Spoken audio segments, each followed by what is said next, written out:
Welcome to Dynamos Dozen, the podcast that I bring you each and every single week, where I talk about whatever may be on my mind, from pro wrestling, sports, entertainment, music, movies, muesli, fresh shots and jocks, and everything in between, never forgetting the talk. And as you may see, it is me by myself today. I am Mr. Han Solo, and I am bringing you a very, very special podcast that I put together. I say special every week because they are special, but this one is particularly special because it's the first time that I've sat down and done a podcast with me, myself, and I.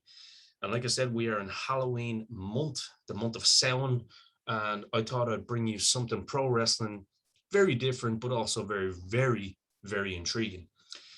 Today, I'm going to sit down and talk to you guys and gals all about the history of Halloween Havoc. That's right, the WCW original pay-per-view, which has now been brought back by WWE for the second year in a row. But I thought what we will do is do a little deep dive on the history of Halloween Havoc. It's one of my personal favorite pay-per-views just in general. I always love the whole aura of it.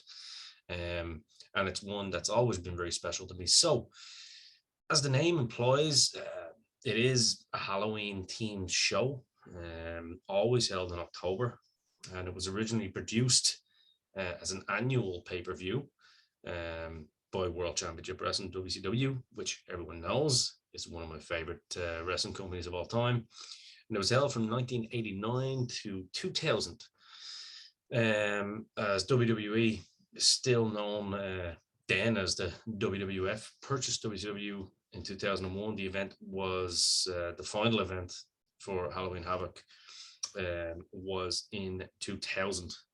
We will talk a little bit about that later, October 29th, 2000. The first four events were held when WCW was still affiliated with the NWA. And the final five events under WCW were held in the great MGM Grand in Las Vegas. And in 2015, actually, funny enough, all the WCW pay-per-views were made available on the WWE network. But in late 2018, Las Vegas-based company KBN Incorporated filed for the trademarks of Halloween Havoc, which, according to the United States Patent and Trademark Office, has been listed as dead since 2005. But like I said, WWE did revive it, and that was on October 4th, 2020, which was last year. And it was announced that WWE's NXT brand would revive Halloween Havoc as a special episode of the weekly NXT television program. So make what you will of that. That showed how much prestige and esteem that WWE held this once fantastic pay-per-view in. But like I said, it was always a personal favorite of mine, always has been since I was a kid. And one of the reasons was the show always featured like a really memorable stage and that kind of spooky theme, and everyone knows how much of a horror fan I am. And I believe, to be fair, that it did pave the way for some of the thematic style pay-per-view events that we've known, from, say, the early 2000s onwards. WCW, I think, really helped pave the way for that, and we see a lot of it in AEW now. And I think this is one of the first shows, along with maybe Bash at the Beach, that really kind of had that thematic style pay-per-view setup. And I think it always really added to the aura and mystique and just intrigue of these pay-per-views that WCW used to hold. And it was kind of cool. It just had a real deep kind of feel to it. So what I'm going to do today, now that the kind of history of it is over, this is going to be a short pod. It's just me kind of giving you all something from me personally, and I'm sharing my thoughts on, as I said, one of my favorite pay-per-views of all time, and not just the actual matches itself, but just the actual pay-per-view teams. Everyone that knows me knows I'm a big theme guy, and so I'm going to go through some favorite matches. I'm going to go through some of the worst parts of Halloween Havoc, which I've got some really funny bits in, and all you wrestling historians out there probably know exactly what I'm going to be talking about. So I'm going to go through some of the best and the worst, and I'm going to go through, basically give a list of the shows as they started, and give you the dates and times, and who main evented these amazing Halloween Havoc pay-per-views. Give you a rundown of the whole list of Halloween Havoc's history, which I've got right here in my hand. I'm old school. I like to have that piece of paper. So for all you guys and girls listen to the audio version, please enjoy the theme that I set here. And for all you guys that can see my face in this kind of orange glow that I've tried to set my own theme for you without the bells and whistles, just a nice dim orange Halloweeny lighting to soothe you as my voice guides you through the history of Halloween Havoc. So it started in 1989, October 28th, 1989 to be exact, in the Philadelphia Civic Center. The second one was 1990, Halloween Havoc 1990, Chicago, Illinois, Halloween Havoc 1991, Chattanooga, Tennessee, UTC Arena, Halloween Havoc 1992, once again in Philadelphia in the Civic Center. 1993, they brought it to New Orleans, Louisiana, at the Lakefront Arena.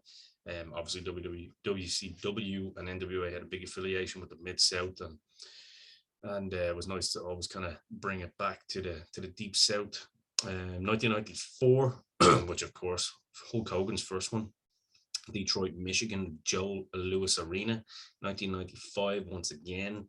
You'll notice a theme with WCW. A lot of the pay-per-views that they held, they used to hold it for a couple of years in the exact same location. And we will have a little bit of a series where we go back and look at some of our favorite WCW pay-per-views. And you will notice that the likes of Uncensored used to be in Mobile, Alabama. So there was always a little bit of a theme going on there with WCW. 1996 is really where they kind of go to the big time. Of course, enter Eric Bischoff, right? Las Vegas, Nevada, at the MGM Grand. And that would be the final home. And it really is the home of Halloween Havoc all the way to 2000. So just a little rundown. And of course, WCW last year at the Performance Center, they did it October 28th in Florida. And this year they're doing it at the Capitol Wrestling Center. So little bit of history just as to the times and dates for all you analytical people and like dates and numbers. But I think what we're going to do now is the good stuff, because we built up the history of it. Let's get into the best and the worst of it. And I've kind of wrote out a couple of bits and pieces that you may or may not disagree with. Please feel free to share your comments. You know, hit me up and let me know what you would add to it or what you would subtract from it. But I'm going to go through the worst moments here personally. For me, I think we'd start with the worst and finish on a high. One of the worst, of course, was Monster Truck Mayhem. For anybody that has never kind of looked at this, you probably shouldn't, but then you probably should, because the intrigue is just, yeah, it's worth going back on the network and checking it out. It was 1995, one of the worst Halloween Havoc pay-per-views, probably one of the worst pay-per-views, pretty much in my opinion. But it was Hulk Hogan basically would defend the WCW Heavyweight Championship against the Giant in the main event, but they would first compete in a monster truck sumo battle atop of the Joe Louis Arena, in which the only way to win was to knock your opponent over the edge and 100 feet to the ground below. Hogan would obviously win because it apparently made sense for him as the babyface to decimate his opponent by driving him off the top of a very, very large building. And yeah, it was a real kind of garbage can kind of scenario. But you know, I guess that was the time where WWE were trying to build a brand, and kind of Hogan was building the Hogan brand still. When has he not been? Another one I want to take you back to, which some of you may or may not remember, the original fake Sting. Yes, there was an original fake Sting before the NWO fake Sting. And it was long before Eric Bischoff or any of those other guys perpetrated a plan to bring in a fake Sting to make them think that he joined the NWO. But yeah, basically he came in and beat the absolute living hell out of Lex Luger and the Four Horsemen.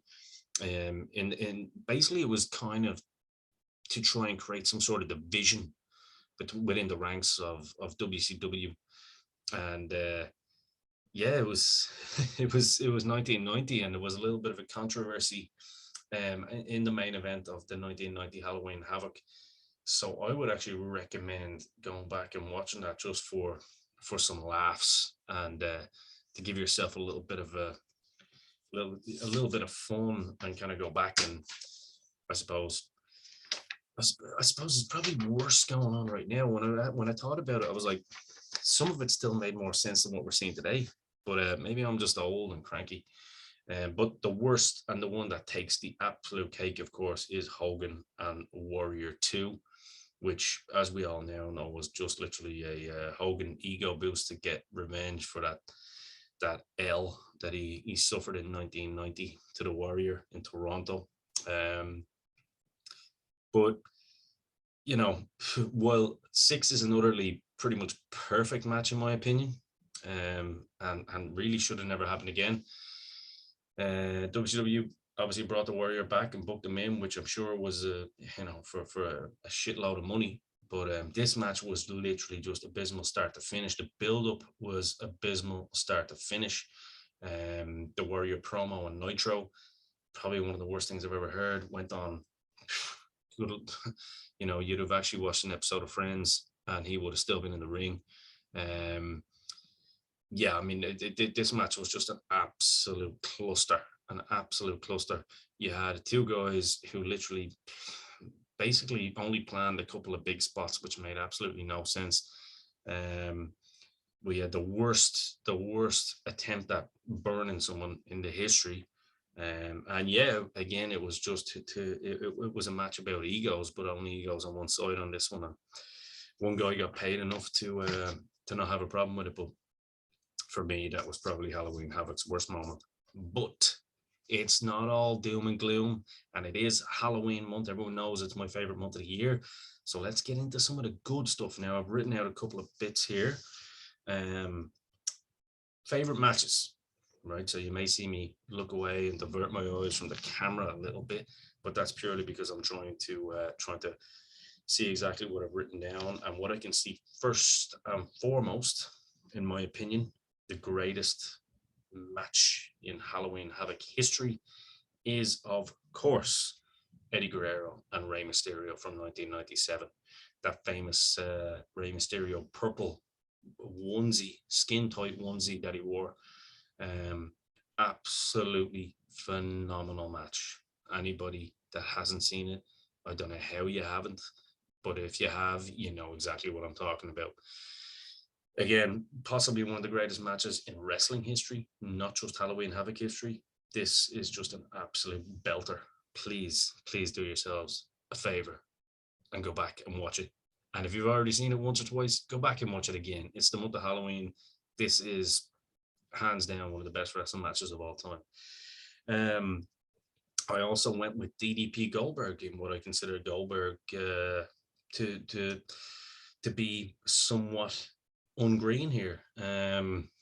Of course, there was a little bit of controversy with this because the match did go off air during the pay per view because they went over time. Wouldn't happen in this day and age, but believe it or not, it did then. And Nitro, they had to play the full match on Nitro the next night. Everybody knows, everybody that knows their WCW history knows that that did not go down well, but still doesn't take away anything from the two guys in the match. I think it's one of DDP's best matches, and I also think it's Goldberg's absolute best match. I would go back and check that out. 1993, Cactus Jack versus Vader. You can only imagine what these two guys would do to each other. Two absolute hard hitters, stiff as fuck.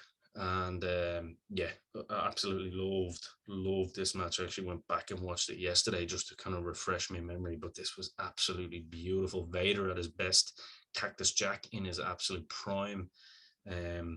Beautiful, beautiful match. Dustin Rhodes, Goldust versus stunning Steve Austin, 1991. One thing I will say, if you go back and watch this, we always know that these two guys were great workers. But one thing I will tell you is that watch how quick and swiftly Steve was back then. Good Lord, the guy was like lightning. For a man his size as well, just looked absolutely pristine. Great match, and of course Dustin just an absolute consummate worker. This is one of my favorite matches probably ever as well. A tag team match just to mix it up for all you tag team enthusiasts. The Nasty Boys versus the Steiners. Now, these are two teams that take no prisoners as well. 1990, the year before, this was an absolute belter as well, I must say. Again, it's not going to be your catch as catch can pro wrestling match, but the story told in this match is absolutely fantastic.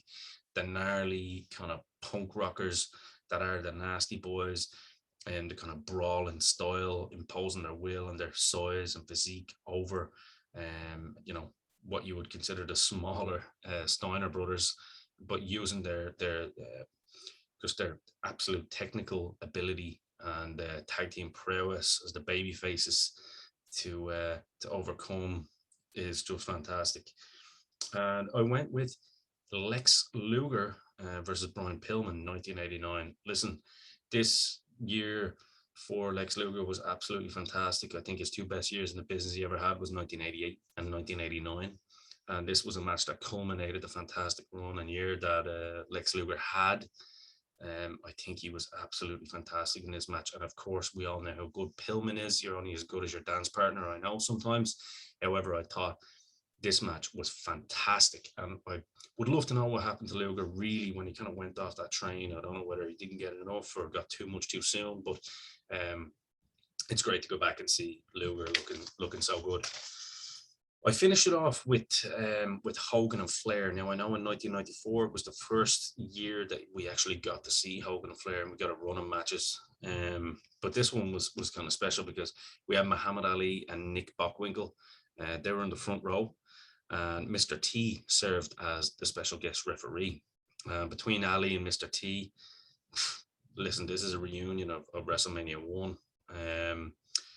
Sting was also present for the match as well, wearing a suit and seated in the front row. So obviously the original WCW babyface now is sitting in the front row watching with a lot of interest to see how this one goes. And when you watch this one, kind of after the previous ones, it did. This is when it started feeling like a completely different promotion for me, like in terms of like a bigger production, bigger product, bigger feel to it. It always had that misty kind of smoky feel beforehand. Not that that was a bad thing. I love it. But this one kind of felt like it was just a little bit bigger. And of course that was the Hogan effect, wasn't it? I mean, it was Hollywood, so it did get bigger automatically once Hogan came into it. But with the pyro, with the cage lowering, Michael Buffer announcing the competitors again. This is just another element to add to the big feel of this main event, but also this show. It's not often you can go back and watch old matches like that. Well, it's not often you get it today, but when you do go back and watch old matches like this, it does have that big fight feel if you allow yourself to kind of immerse yourself in it. Sherry Martel, listen, everyone knows my thoughts and opinions on Sherry. She really shines in this, especially she interferes, hits a splash from the top of the cage because the lady had absolutely zero fear and bigger balls than most of us. And she follows that up by taking all kinds of moves. Hogan clothesline, big foot, big boot. Hogan literally got to take his frustrations out on Sherry, whereas he wouldn't have in WWE. So it was really cool. She's always such a big sport. And then, of course, Hogan's meant to be the babyface and he's attacking a woman. But there you go. It's kind of funny looking back at it now. Hogan obviously wins the match despite interference from a masked man who first made his presence known months earlier at the Clash of the Champions, if you remember that. And of course, he was revealed to be the Butcher Brutus Beefcake, and Hogan went into a feud then, of course, with his best friends. And yeah, so I suppose when we look at closing this off, the last WCW was 2000, and I suppose the less said, the better about that. But for me, a really, really good kind of look back on something nostalgic for me. As a kid, I absolutely idolized that pay-per-view, like I said. And I hope you all enjoyed it too. But if you did enjoy it, please be sure to like and subscribe and hit the bell notification if you do like what you see on the Dynamo Podcast Network. Of course, we all have individual playlists for each show that you do like. So go and check it out. There's something for absolutely everybody there. We've got Retrotainment, which is a look back at movies and old shows and stuff like that, even games.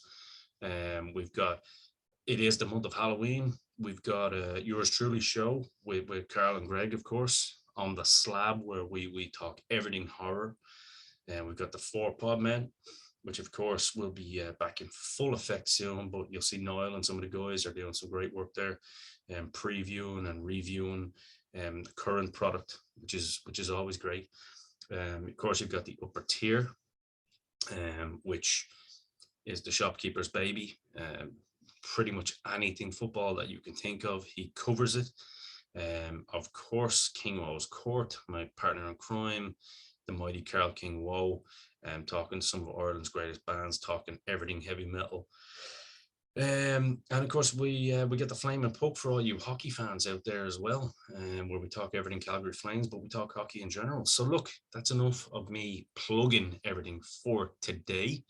But please do be sure to go and like and subscribe, hit the bell notification on YouTube. All of our audio podcasts are available anywhere you listen to your favorite audio podcast, like Spotify, Apple Podcasts, and everything in between. We are the Dynamo Podcast Network. This has been Dynamo's Dozen. I have been your host with the most, Ian the Dynamo Kelly, and literally, it is time to go. Happy Halloween and stay safe.